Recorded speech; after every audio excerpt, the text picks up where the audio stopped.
So Pete, we're in here, which is your mini track, is what you would call it. It's a pretty important part of the process. Can you explain a little bit to us? Yeah, mate. It is the first part of where young dogs will experience what they're about to go through in the rest of their racing life or their education. It's just a little circle. It's simulating a really small racetrack, George. Really safe environment. We try to use padding around the outside so the dogs won't hit the corners or so forth. Sand on the surface so that they can get around safely. And we keep a couple of cages in here which are exactly the same. They're the old Olympic Park racetrack kennels, believe it or not, but we use those to let dogs watch and get encouraged. But the main purpose of this is it goes around in a circle and we attach a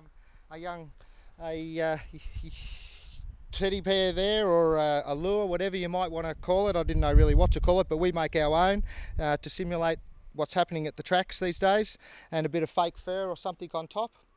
And usually we have a person stand in the middle, and that's where the operation gets its power from. I'll quickly just move over there. Yep. So it's better just pushing it around. It's a pretty simple procedure.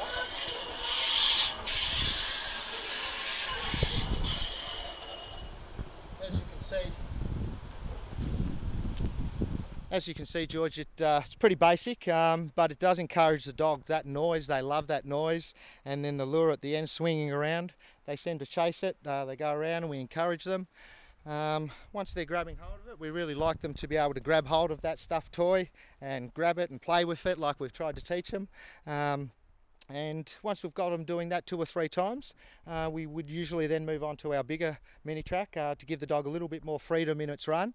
It's a little bit tight going around a very small mini track like this, so if we can move them to a slightly bigger one before we go to the track, it gives the dog a little bit more experience with opening up in his galloping action and also a little bit more confidence about going around a circle. So we've just come out of the mini track there, through a little bit of kennels here, onto the bigger of the mini tracks. Can you explain what happens here?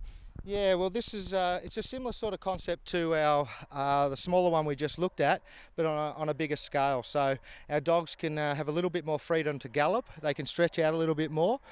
We can see if they're chasing nice and hard, if they're really wanting to get to that lure, or if the reason we don't start with this is because it's such a big track. If the dog doesn't want to chase it the first couple of times, he starts to turn around and play. He's quite hard to catch, and what we don't want is that. We want to be able to have control of the dog under all circumstances, so even when we're letting him go, we want him to be able to chase. If he doesn't want to chase, we want to be able to take control of the dog pretty quickly. That's why we use our smaller one, but this one gets us a real freedom for the dog, and we use it just before we go to the racetrack and start slipping him. Gives us a good idea from the lure system, so the dog can adapt to the racetrack really well.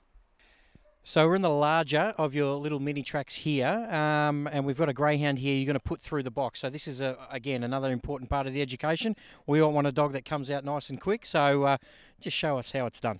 As long as they're coming out the right way, George, we'll probably be pretty happy. But that's right. Yeah, we want a dog that after they've experienced a dog, you really want to get them to be really comfortable with the dog. So lots of walking through, encouraging, before you even stick the dog in the box and stick him behind a lure of any sort. Lots of it, more the better you can do it. It's like the handling, the more you can do the better.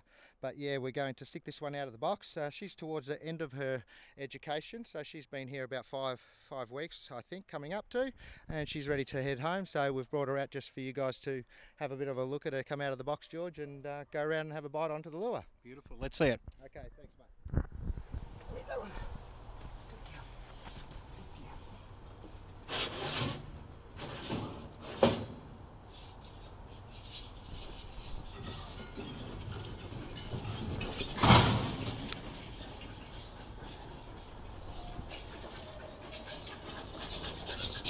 Okay, Cam.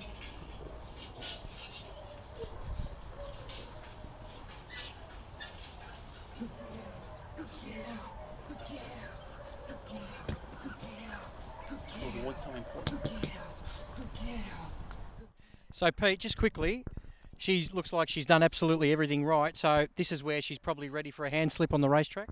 Yeah, well, this one, as I said, George, is towards the end of her education, and so I've probably brought her out on purpose so that we could have a good demonstration today. But yeah, she's been to the racetrack twice as out of the box. She's got one more on Saturday before the owner takes her home and starts to prepare her for the racetrack.